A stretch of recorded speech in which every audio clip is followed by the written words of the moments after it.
So today we're going to bring some awareness and some attention to sex trafficking, and I think I want to start you explaining to me, I don't know much about that.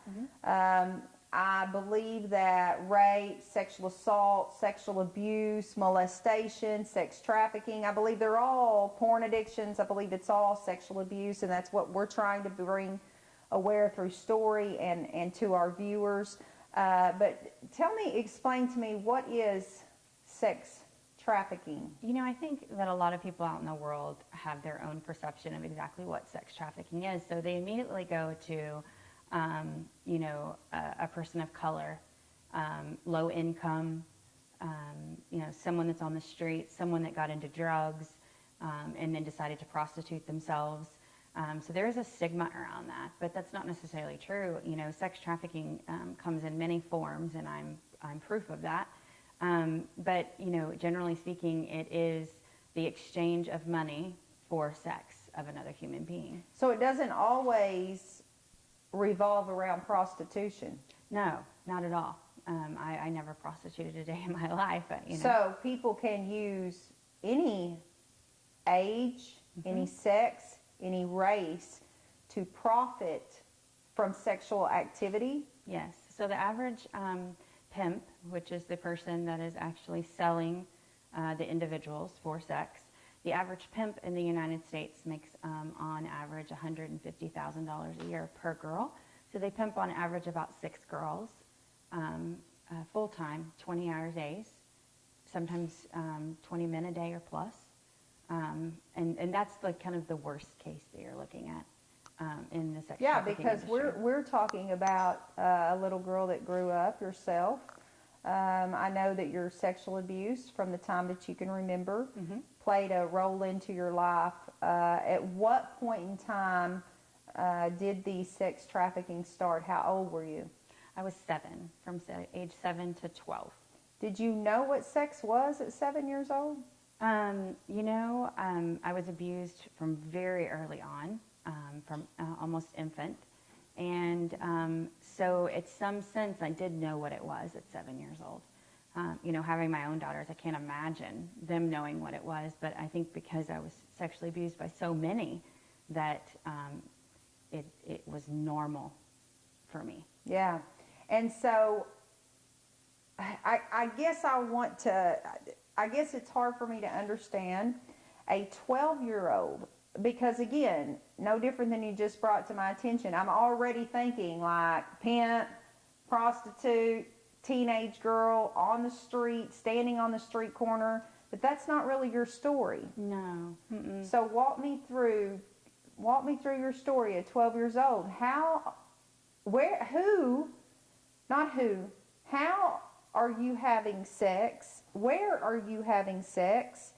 And how did you get involved in this? Okay, so my sexual abuse is all from family, from family friends, from babysitters.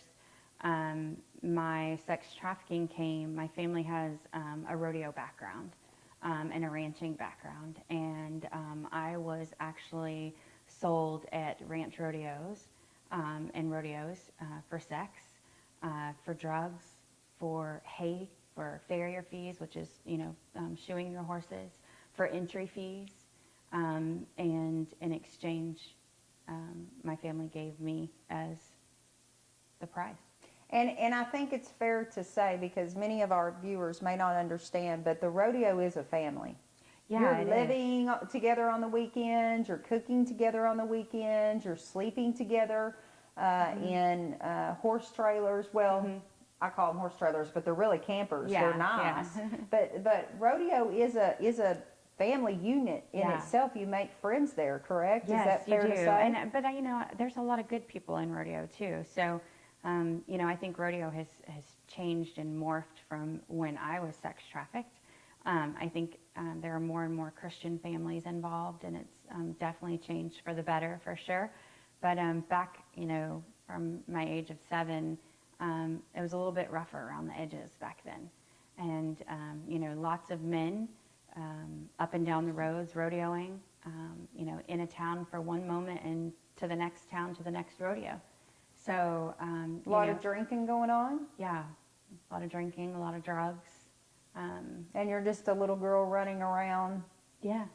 being used for whatever the family may need, in this case for the rodeo or for their time there during this event. Right.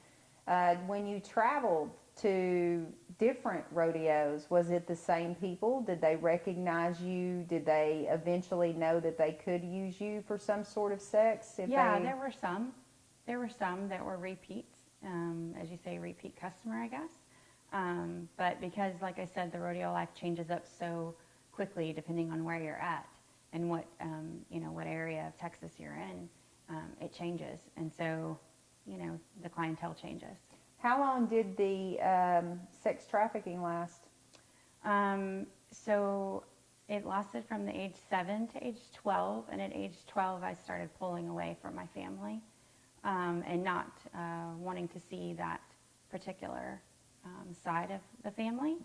But when you say pulling away, what do you mean? Do you mean pulling away as in spiritually, emotionally, you begin to close up? Did you run away from home?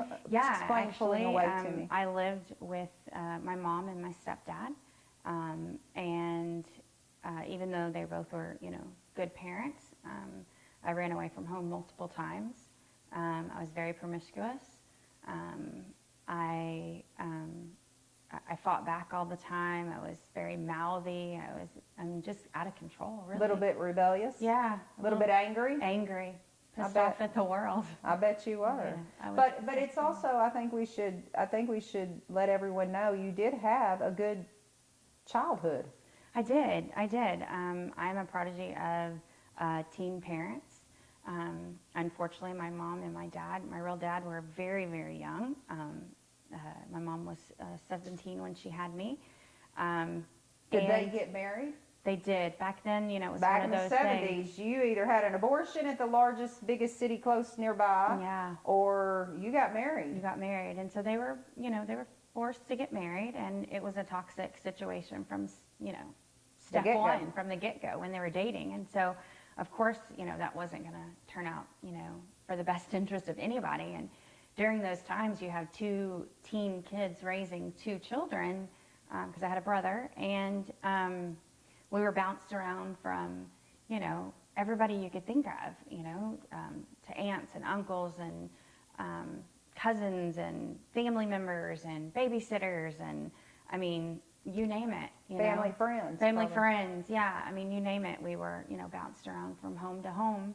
And, as my parents grew older, they became wiser and became better parents, I don't blame them for... They grew up themselves. Yeah, they grew up themselves. And so, that whole situation was really rough.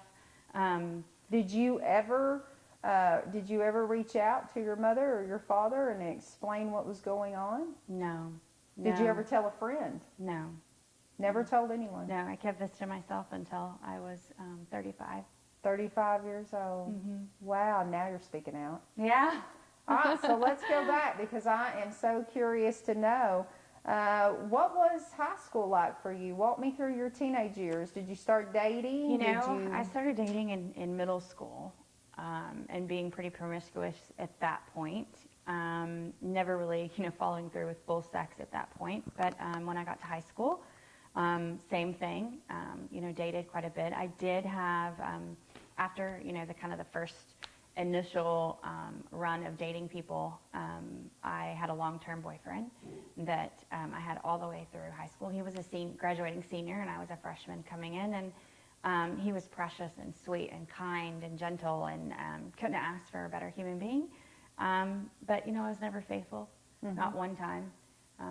And I never could understand why that I would be that way. That, in my heart, I'm a giver, I'm a helper, I'm a fixer. Why would I do something so horrible to, another kind human being? But you obviously didn't see it like that back then. I don't think you intentionally thought, I'm going to hurt this person and go cheat on this person. What were you thinking? I was hurting. So I don't think I really thought a whole lot. My life from almost birth on up was about sex. So for me, acquiring love was about sex. Physical. And so if I didn't feel loved, then that's what I would do, is find someone who would give me that quote unquote love.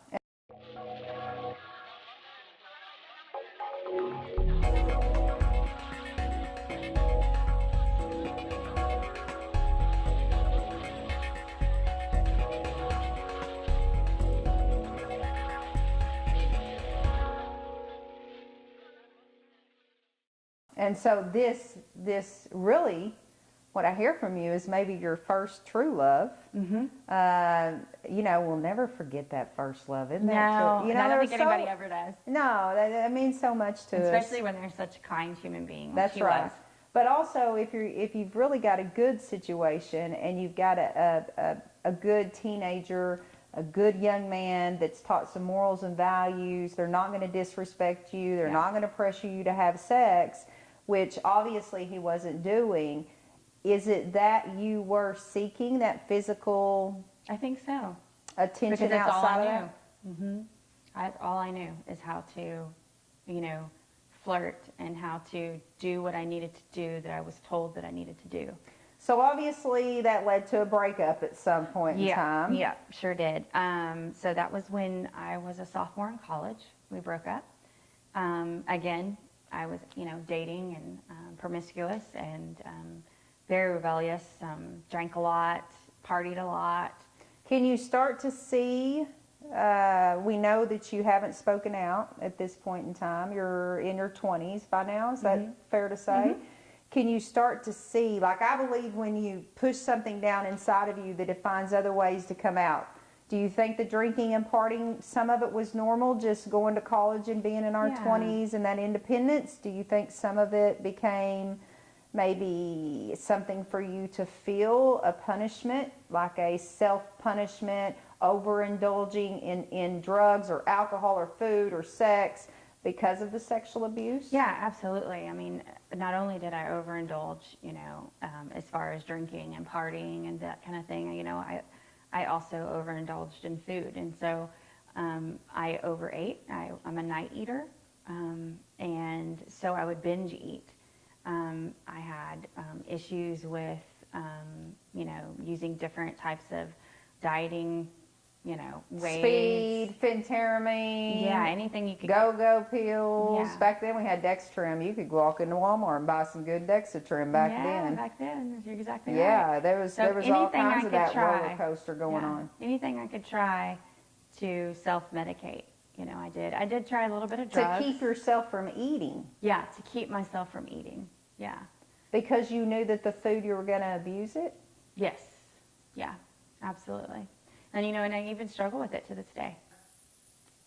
You spoke out when you were 35 years old. At what point in time through college did you meet your husband? Did you start to build a family? I did. I met him early on. I met him when I was 20. And then shortly, literally just a couple weeks after that, I turned 21, and we were married by the time I was 22. So he didn't know you were sexually abused? No, he did not know I was sexually abused until like over the last 2 years that I've been really digging in deep therapeutically. And how has he been? I assume supportive, but was he shocked? Was he? Yeah, what was his? I think just as everybody that'll be watching this video will be shocked because the way that I carry myself and how independent I am, and I'm a go-getter, and I just don't let things bother me. Like, you know, I'm not a crier. I just put my big girl panties on and just go after whatever I need to go after. And so for me to have to be so vulnerable and put myself out there, yeah, I think it definitely changed our relationship for the better. And that vulnerability is really the reason that we're here today, because in 2013, after these two beautiful baby girls that you and your husband have, you really create one of the probably most dynamic things you've ever done in your life, Colors of Hope. Yeah, and I think Colors of Hope is a nonprofit, and my daughter was diagnosed with type 1 diabetes at age 9. Is this both daughters or just one? Just one. just my oldest. And with that diagnosis, it was extremely stressful. She was very, very sick. We had to nurse her back to health. We almost, lost her because she was so sick. And during that time frame, my memory was jogged, and I started remembering more of my sexual abusers, who they were, where it happened. The sex trafficking then came into play. And as God slowly healed and restored me, he let me know a little bit more and more of my story as the last 5 years has gone on. Well, he doesn't put on you more than you can handle. Yeah, if he would have given me my whole story back then, I would have fallen thrown apart. you down. It would have thrown me down. Yeah, absolutely. So through your daughter, and I assume y'all are seeing doctors trying to figure out what's going on, get her some sort of help. At what point in time did you say, I'm going to begin to use horses? And you brought back in this full circle. I see it taking place, because now these horses, this rodeo, the hay and the barns and the travel trailers and the cowboys and the boots, and it all comes back into your life in a beautiful way. So how did you decide? My husband is a cowboy, and I met him at a rodeo, and he's a beautiful, amazing soul. So I got to see the good side of what rodeo was, and I just knew without a shadow of a doubt that my horses growing up were my safe haven. So I could go down to the barn, and I could brush, and I could feed, and I could saddle them, and I could ride. My brother and I would ride, down trails off into the sunset when we were little bitty by ourselves. And it was just a really important part of my life. And they were just so calming. And they mirrored my soul. So whenever I was happy, they were happy. Whenever I was sad, they were sad. And it was somebody that I could go down and share my story with, or my hurts, or my cries, or my anger, and they didn't talk back. They just loved me. Did you find the horse, man, I don't want to sound crazy, but I was telling you earlier, I did this article one time, written this article and studied horses, how intuitive they are. So let me just throw this out there, and I may be not saying it the way I want to say it, but did you find the horse showing you some sort of compassion? Absolutely. Really? Yeah, absolutely. Yeah, I mean... Like they knew when you were upset? Oh, yeah. They know when you're upset. They know when you're angry. They know when you're struggling with something. Like I said, I mean that wholeheartedly. They are a mirror to your soul. I mean, they mirror and react to everything that you do and every emotion that you give them. So now as an adult, Colors of Hope comes into play. Your inspiration is through your daughter's type 1 diabetes. But you really took what those horses did for you in your life, being a survivor of sexual abuse, and now you offer the therapy to other girls who have been sexually abused. Mm-hmm. So it started with, obviously, the type 1 diabetes, and we have a program in Africa with type 1 girls that we empower. But God really just used that as a stepping stone to really bring out my story. And that would be, the sexual abuse and the sex trafficking. I never could understand why sex trafficking was so important to me until I discovered, my own story of being trafficked. And just having to mentally get right with myself and with God. And I just needed to share with these girls that this mirrored soul situation with these horses was just so impactful. And so when these girls come into therapy, what do they care for the horse? Do they bridle the horse? Depends on the program. So Colors of Hope, I started and wrote my program based off of my story. So we certify other equine facilities around the world to use our program, as well as sex trafficking safe houses. So if they want to basically intertwine the horse therapy in with their existing therapeutic ways, whether that's a therapist or however they go through therapy with their girls, if they want to use the horses, then we go in and we teach them. And we teach them how to care for their horses. We teach them how to actually walk through the steps of the therapy program. And if the program is on the grounds of a safe house, then the girls do go out and feed, and they go out and interact with their horses on a daily basis. So it's an ongoing relationship. If they have to actually travel to a facility, that therapy is normally like once a week, twice a week, depends on, what the girl needs. But I mean, we do find that if the girls can have interaction on a daily basis, that's the best.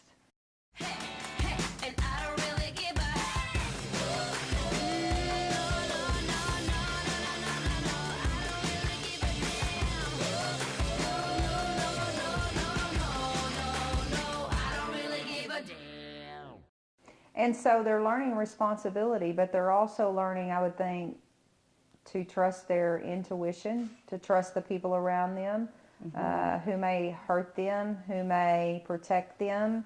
Aren't they reflecting, when you say the mirror image, aren't they reflecting the behavior of the horse, and vice versa? Another thing that we do is the horses that are donated to the safe houses for their programs are abused horses. So the girls are not only working with just a horse, they are working with a horse that has been abused themselves. And so when you have an abused, girl working with an abused horse, she just has so much more compassion for this animal that is also walking in the same footsteps as she has walked. Well, and trust. Trust. They have to learn to trust one another.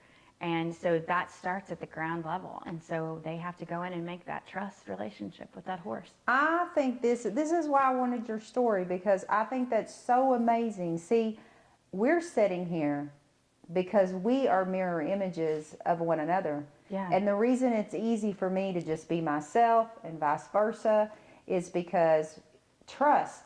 We can be vulnerable. I know that you're not here to hurt me. You know that I'm not here to hurt you. It's amazing to me that you have taken an animal and a child, a little girl, and you've created this mirror image, this team, this companionship amongst them so that they find trust in someone else and rebuild their own self-confidence, their own image of themselves. Yeah. You actually see, there are studies out there that, any PTSD, wounded warriors, any interaction with a horse that someone has been exposed to trauma, their therapeutic process is shorter, and it's absolutely mind-boggling what it can do for a human being's soul. So how many years now? You're 35. I don't want to ask your age, but how long? I'm 40. So for 5 years, you've been really changing your life. Yeah, my whole life has changed, and the program has changed, and started one direction, and God slowly changed it into what it is today. For It's evolving. Abuse. Yeah, it's always evolving. You're never gonna stop evolving as a human being or as a program or anything like that. See, I think that's so. This right here is good, because there's going to be other survivors that are watching this that will understand what we're saying. There's going to be victims who have not been honest, who have not let the wall down, and they're still holding on to that. They don't want to be vulnerable. There's still that fear, you know what I'm saying, of ruining their image or the family image. What's powerful about this is that this change taking place when you become really, really vulnerable and you start to trust people again, your self-confidence goes up. God starts to take this concept, and you think you got it all together and you know what you're doing, but really, because you're vulnerable and trust in Him, He begins to mold and make what applies to you in your life. Yeah, absolutely. Absolutely. He is. It's not by chance the horses are involved in this. No, it's not by chance. There's nothing that's by chance. Everything is through God. And, I wouldn't be sitting here, I kind of giggle and laugh sometimes. I wouldn't be as sane as I am if it wasn't for God. Did those horses, back when you were a little girl, and sex trafficking, were those horses a huge part of your life? Yeah, yeah. I rode almost every day. I interacted with a horse almost every day. And like I said, I could, just hold the horse's head in my hands, and it was like everything else around me would melt away. I would get to forget about what I might have to do or what was going to be brought on me when I went to that rodeo or when I went to this person's house. And so it was a safe place. And so for girls to be able to sit down and literally just be with that horse, not even ride the horse, just be with it. There's just such a comfort that you have that it's unlike any other therapeutic process. So you've created the safe place. I'm curious, do you know that they've been sexually abused? They're being sex trafficked? Sex trafficked? Sex trafficked. Sex trafficked. Okay, let's go back. Do you know when the girls come into your life, into the Colors of Hope program, do you know that they have been sexually abused or sex trafficked? Or is it that you're offering them this place, this safe place that you once had, that then they're able to trust and open up and share what they've been through? You know, I think when the girls are brought, obviously, to a safe house, it's evident that they have been sex trafficked. So at that point, they get to learn about the Colors of Hope program that is instilled on the grounds of that safe house. So they're given that opportunity to know my story and to know the restoration that God restored in my life through horses. And, you know, I think I'd have to say, if I was in their shoes, which I've been in their shoes, obviously, but if I was in their shoes to sit across from a therapist that's never walked in my shoes, that doesn't know what I went through, doesn't know about the beatings that we got, doesn't know about all that happens, you know, in a moment of being trafficked. Mm-hmm. To know that there's another person out there that wrote this program because they walked in their shoes, there's a comfort in that. Mm-hmm. You know, there's a comfort in that, and just knowing that this person gets me, and she may be on, I don't even know who she is. I don't even know where she's from, but I know she wrote this program because she was trafficked. And I'm here. And I'm here. So I have to trust the process. Why am I here and not still going through this? What brought me here? Mm-hmm. I need to open my eyes and accept what's before me. Yeah, our program is spiritual too. So it is based on God, period, and what God can do with that horse and that individual. And so, you know, normal therapy, you're not going to hear about God most of the time. Mm-hmm. And so we make it, you know, very, very prominent in our program that they're getting spiritually led along with the horse. And so where do we go? Let me go back to that. So that they're spiritually fed. When you say spiritually fed, we're talking forgiveness. Mm-hmm. We're talking love of self. Mm-hmm. We're talking faith, believing in something that you can't see and trusting that it's there for you, not against you. Mm-hmm. Is that what we're talking? Because I think sometimes, even for Just Us, I say we're gonna put together spirituality, we're gonna put together God, and we're gonna talk about sexual abuse, and everybody's like, well, you can't do that. Yeah. But yes, you can. Yeah, you can. Because there's a lot of power in forgiveness. Yeah. So when you're saying spirituality, your program's built the same way. You're building out of what God offers us, the teachings of life, how we better ourselves, how we forgive people, how we overcome a past. Yeah, I mean, I think earlier you hit the nail on the head when you said some are victims, and then there's the overcomers.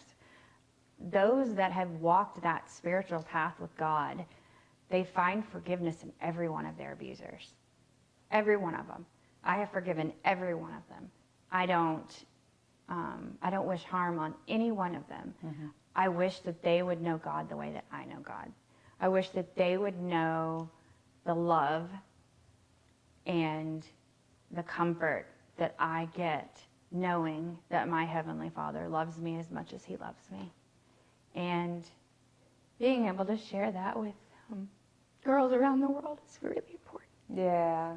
I find it so, man, I feel you.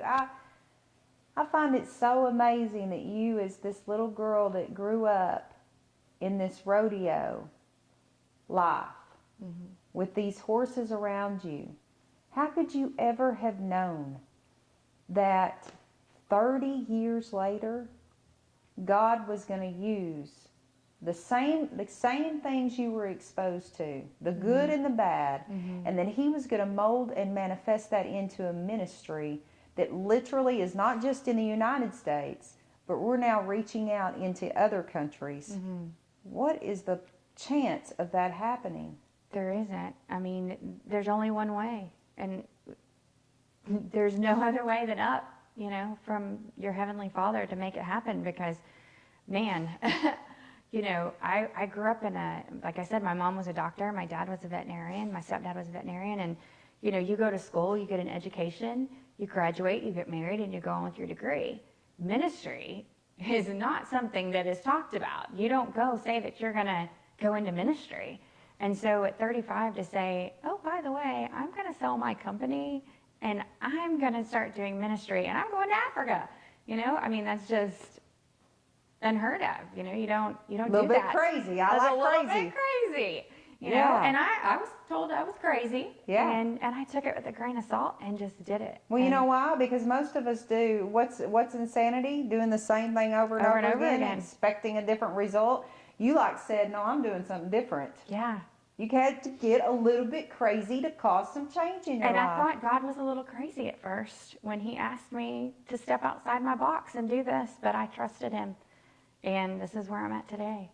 So where do we go from here? You're right. It's a 501c. Yes. Correct? They can go to your website, colorsofhope.com. Yeah, it's not org. colors-of-hope.com. And they can give there. They can. I know that you have 3 different partnerships. What are those that people can give, right? They can partner with you. Yeah, so you can be a prayer partner if it's something that you find really heavy on your heart that you want to pray with us, and you'll get emails basically talking about different things that we need to pray for within the program. You can sign up for our e-newsletter on our website as well. And then you can partner with us financially. You know, we do travel to share this program with as many as we possibly can in the sexual abuse and sex trafficking industry. And so partnering with us just helps us enable us to put us on the road to make sure that we can reach the masses. Well, it pays those expenses.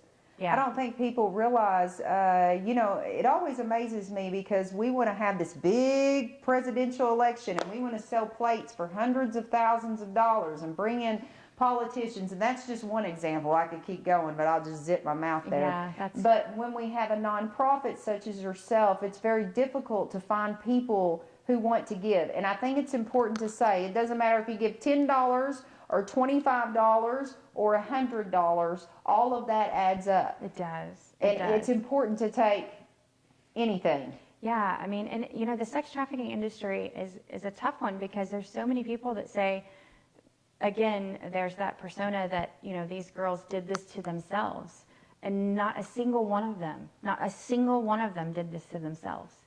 You know, they didn't pick to be in this industry. They were either molested by a parent, sold by a parent, an uncle, a brother, you know, they might have ran away and got kidnapped. I mean, you name it, it happened to them. And so people are reluctant to give financially in this industry. And so I think I'm here to say I had a normal childhood, you know, as far as my upbringing goes, but I was abused. Well, what you're saying is, looking from the outside in, you really had the childhood that everybody looking at us right now has. Yeah. You did. Absolutely. I mean, let's not lie about it. It was a wonderful upbringing. You were taught the truth according to the Word of God. You were taught spirituality. You had strong grandparents in your life. Yeah. You had strong influences in your life. But you fell victim to sexual abuse. Absolutely. I mean, everybody has a story and everybody has a past. So it's not fair to sit here and judge. Absolutely. I think it's fair to say to people, if you want to give, then you need to give because it's about you understanding what you're doing and them trusting in you. Yeah, absolutely. And there's also opportunities for them to volunteer and help in different areas, and they can always contact us on those as well. So there's some changes taking place to the website. What is God? Yeah. He's changing some things. What's going he's on? moving and shaking, but like I said, we started with type 1 diabetes, so that is actually still on the website, but it'll be changing, and it will be strictly, sexual abuse and sex trafficking that we're targeting and focusing on. Where do you see yourself in 5 years? God has shown me that I will be traveling quite a bit, sharing my story. This is the first time that I've ever shared my story. I'm so honored. Thank you. I'll be sharing my story with millions of women out there that, need some inspiration, that might have had that quote unquote perfect life behind closed doors. It was a little bit different. And so I'm just here to give them hope and, let them know that God will restore them to complete wholeness, and they can be happy again, and they can live their life full and just, turn around and help others. Which leads me, I always, God told me about a year ago, Stacy, if you're going to, share these survivor stories, and I'm going to get to inspire people out of what they're sharing on camera, then I want you to ask them a question. And I was like, okay. And so I'm going to ask you, I want you to finish this sentence for me. I am His beloved. I am restored. I am loved more than any. I feel like I'm the only person that God loves, because I feel that special. So, and I'm happy, and I'm whole again. complete. Complete.